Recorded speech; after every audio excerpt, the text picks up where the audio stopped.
All right, let's get the engine stuck in this ski and get ready to maybe do some water testing after all this is put together. So let's move on to the engine.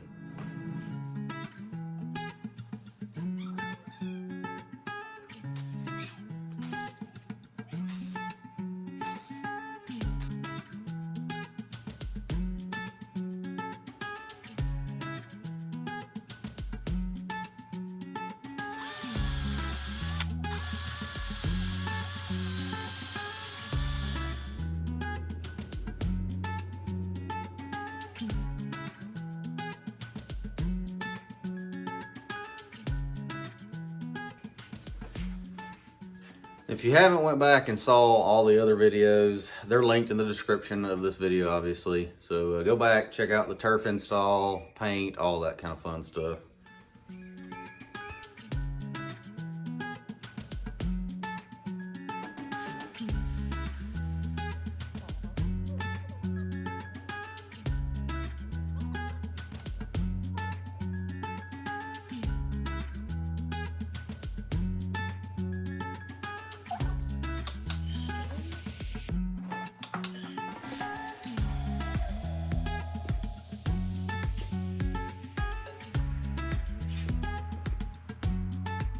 All right, we got the engine stuck in here. We gotta start trying to line it up and throw the shims and everything, but we are in. We're getting there. I know y'all saw a little edit of this, but the head looked horrendous. The powder coating that was on here just looked like trash, so I sanded it down. I was gonna get it powder coated, but this is gonna be an engine that I'm hoping to last all summer. And then after that, I'm yanking this engine out and I'm gonna throw in a fully built 760 is my plan. So I just went ahead and just cleaned that off, hit it with some engine high heat red paint.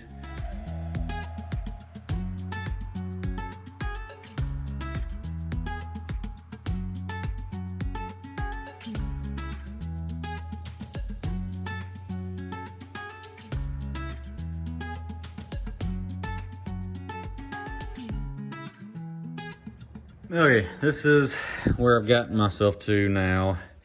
Obviously, all the water lines are ran. Got that on there.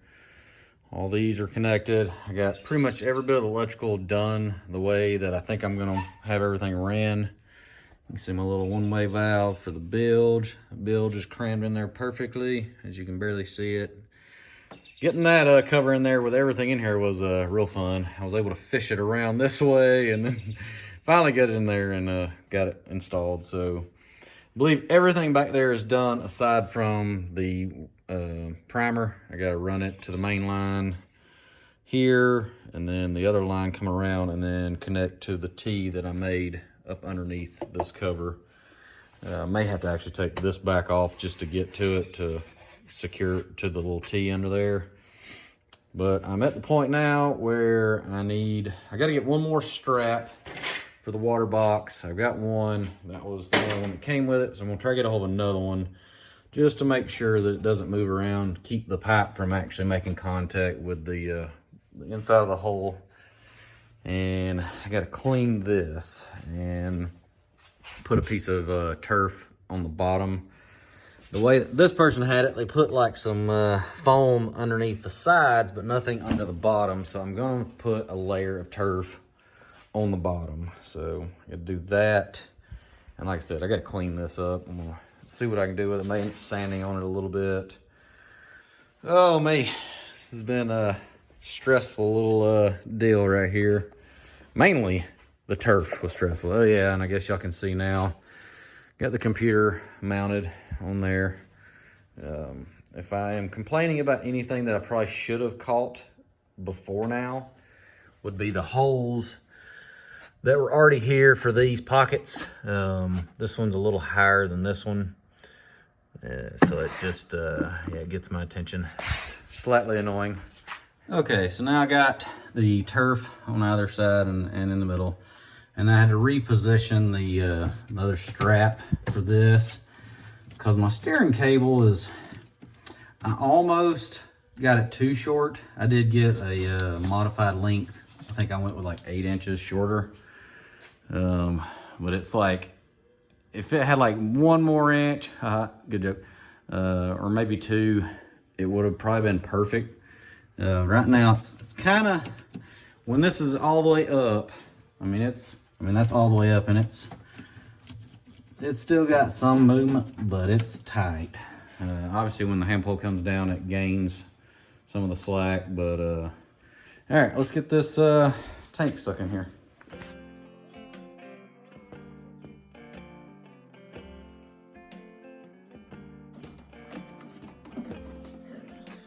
We got it in here. Obviously, we've done all this nice stuff, and then we got the little old rough looking gas tank. But this winter coming up, after this winter, got big changes for everything in here. So for now, this is gonna do me for this summer. So let's get the straps thrown on here and start running the fuel lines.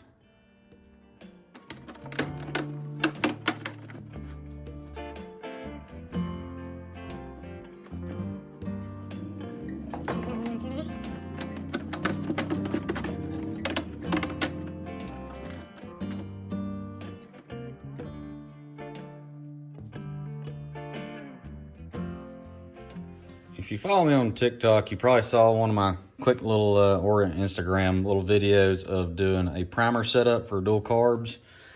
And essentially this is how it's gonna look when you're done with the fuel lines. So you come off of the main fuel line going into the carbs, go into the primer, come back out. I got mine with a shielding, obviously, near the pipe and all that. And this one coming out, and it loops around and goes to the T that I made. So now it evenly hits both carbs at the same time. So that's probably the best, cleanest setup. Well, it is official. Everything is together except for the battery. Keeping this off just in case I need to put my hands over that, kill it. Don't want to run away. Whew, I'm nervous. A lot of work put into this old girl to get it like this. So yeah, we'll get the battery stuck in it tomorrow. Already kind of got it primed up, got some fuel in the filter and all that.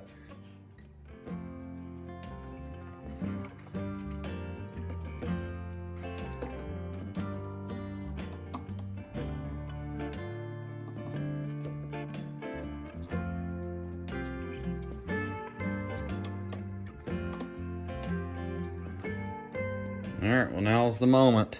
We've got everything in. Fingers crossed, everything goes correct. Nothing messes up. Dial this down some more, just in case.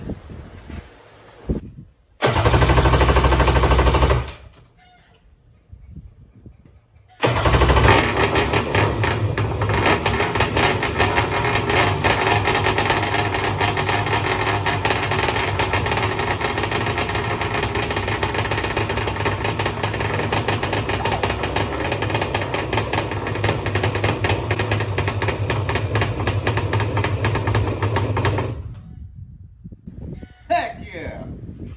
Woo, baby! Ha! That's what we want. Oh man!